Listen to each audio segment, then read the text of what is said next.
So welcome back to our YouTube channel Quick Prep. My name is Shahrukh Saifi. तो class 11 student, आज की इस video में हम करने वाले अपना चैप्टर नंबर 6 जिसका नाम है भक्ति एवं सूफी परंपराएं, जिसके अंदर हम जानेंगे धार्मिक विश्वासों में हो रहे बदलावों के बारे में और साथ ही जो श्रद्धा से जुड़े ग्रंथ थे जिन्हें आप पुस्तक भी कहते हैं उनसे रिलेटेड सारी चीज़ों के बारे में। तो आज की ये जो वीडियो है पूरी तरीके से डेडिकेटेड है इंट्रोडक्शन वाले पार्ट के अंदर कि इस लेसन के अंदर भक्ति और सूफी परंपराओं के अंदर आपको ऐसे कौन से टॉपिक है उनके बारे में जानने को मिलेगा और इस चैप्टर का जो ओवरऑल स्ट्रक्चर है वो किस बारे में बात कर रहा है। ठीक है, तो बच्चों अब बात आती है चैप्टर नंबर 5 जिसका नाम था यात्रियों के नजरिए। As per your new revise syllabus तो आपका चैप्टर नंबर 5 डिलीटेड कर दिया गया है इस सेशन के लिए 2020 और 21 के लिए। अगर आपको सिलेबस के रिगार्डिंग कोई डाउट है या आप जानना चाहते हैं कि हमारा 12th क्लास का हिस्ट्री का सिलेबस क्या है तो आई सजेस्ट, मैंने डिस्क्रिप्शन में और साथ ही आई बटन में लिंक दे रखा है और कॉमेंट में भी पिन कर रखा है, तो आप सिलेबस से जुड़ी वीडियो देख सकते हैं, आपको प्रॉपर जानकारी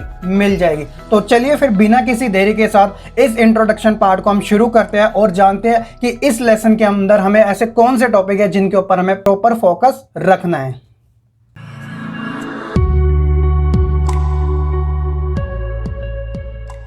चैप्टर के इंट्रोडक्शन की बात की जाए शुरुआत में तो देखिए हमने चैप्टर नंबर 4 जिसका नाम था विचारक विश्वास और इमारतें, तो उसके अंदर हमने बौद्ध धर्म यानी कि स्तूपों के बारे में जाना था। तो उसके अंदर क्या था, भारतीय उपमहाद्वीप के अंदर जैसे इमारतें, स्तूप, विहार जो वो होता है जहाँ पे भिक्षु और भिक्षुणी रहते हैं, एक तरीके से उनका स्थान, और मंदिरों का निर्माण होने लगा था। इमारतें जो हुआ करती थी वह किसी विशेष धार्मिक और आचरणों का प्रतीक हुआ करती थी, यानी एक आइडेंटिटी हुआ करती थी। लेकिन अब बात हम करते हैं इस वाले चैप्टर के अंदर, चैप्टर नंबर 6 भक्ति सूफी परंपराओं के अंदर। तो देखिए बच्चों, इसके अंदर हम जानेंगे नूतन साहित्य स्रोतों के बारे में जो कि संत कवियों की इसके अंदर रचनाओं का जिक्र मिलता है। जैसे आप सूफी परंपरा के बारे में जानोगे, भक्ति परंपरा के बारे में जानोगे और भी ऐसी परंपराएं जो अलग अलग तरीके से पेश की गई है। अब जो ये रचनाएं थी ना वह जनसंधारण की क्षेत्रीय भाषाओं में मौखिक रूप से यानी एक तरीके से मुंह जबानी बोली गई थी। तो ये चीजें आपको माइंड में सेट कर लेनी है।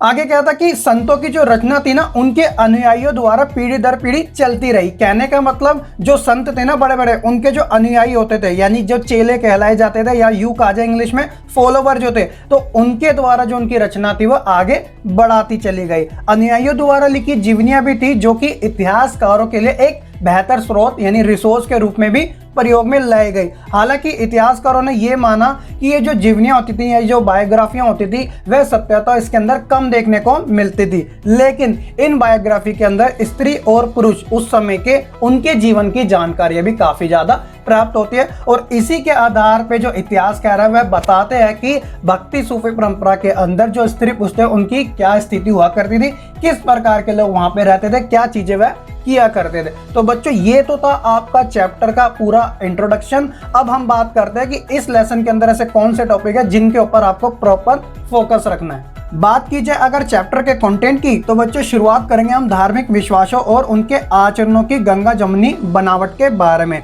उसके बाद हम जानेंगे भक्ति परंपरा के बारे में जो कि इस लेसन की मेन थीम है।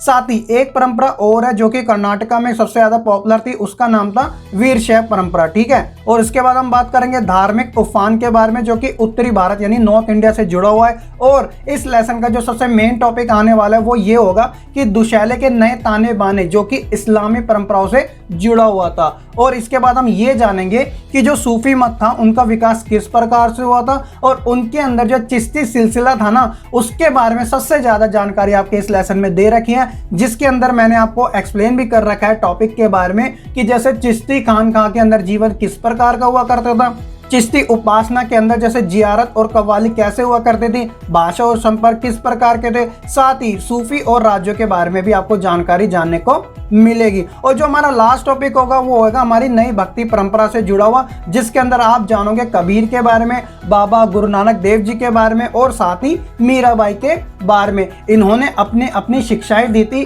तो इनके बारे में आपकी जानकारी होना काफी जरूरी है क्योंकि एग्जाम में इनसे रिलेटेड एक नए क्वेश्चन जरूर आप बच्चों से पूछ लिया जाता है।